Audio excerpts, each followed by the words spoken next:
జై శ్రీమన్నారాయణ. అందరికీ నమస్కారం అండి. మాది సుభద్ర గ్రామము, పార్వతీపురం, మన్యం జిల్లా, ఆంధ్ర. అయితే ఇక్కడ పచ్చని పొలాలు, ఇదిగోండి ఇక్కడ చెరువు ఉంది. ఈ చెరువు కిందన పంట పొలాలు. ఈ పంట పొలాలు రైతులు ఈ పంట ధాన్యం పంట, ఇక్కడ వరి మాత్రమే ప్రధాన పంట. ఈ వరి మాత్రమే పండుతుంది. మిగిలినవి వర్షం ఉంటే పండుతాయి, లేకపోతే లేదు. వరి కూడా వర్షం ఉంటే పండుద్ది, లేకపోతే లేదు, పంట లేదు. అయినా ఇప్పుడు ఈ సంవత్సరం వర్షం అయితే పడింది, చెరువుల్లో నీళ్ళు ఉన్నాయి, పంటలు అయితే పండుతాయి ఈ సంవత్సరానికి. కానీ ఇక్కడ మాకు రుగడపోలమ్మ తల్లి అని ఉంది. ఆ రుగడపోలమ్మ తల్లి వలన, దయ వలన ఇక్కడ పంటలు శుభ్రంగా ఎవరికి పోయినా కానీ ఈ విలేజ్కి అయితే మాత్రం పంటలు పండుతాయి ఆ తల్లి వలన, ఆ తల్లి దయ వలన.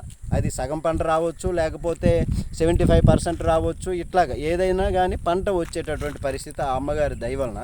అయితే ఇక్కడ మనకి భగవంతుడు ఈ ప్రకృతిని సృష్టించాడు. ఈ ప్రకృతిని సృష్టించి దాన్ని మనం చూడగలుగుతున్నాము. చూడండి, ఈ చెరువు అందమైనటువంటిది, ఆ ప్రకృతి, ఆ వ్యవసాయము, అట్లాగా వాటిని చూడగలుగుతున్నాము. చూడగలిగి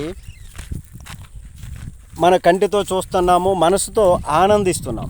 ఇట్లాంటి ఆనందాన్ని ఇచ్చినటువంటి భగవానుడు, ఇట్లాంటి సౌందర్యమైనటువంటి ప్రకృతిని ఇచ్చినటువంటి దేవదేవుడు ఉన్నారు కదా, ఆయనకి మనం ఏం చేస్తున్నాము? ఏమీ చేయట్లేదు. కృతజ్ఞతా భావాన్ని కూడా తెలిపితే ఈ కలియుగంలో ఆయన నామాన్ని స్మరిస్తే చాలు, సకల పాపాలు హరించుకుపోతాయి.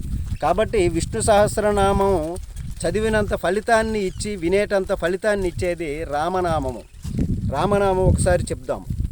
రామనామము రామనామము రమ్యమైనది రామనామము.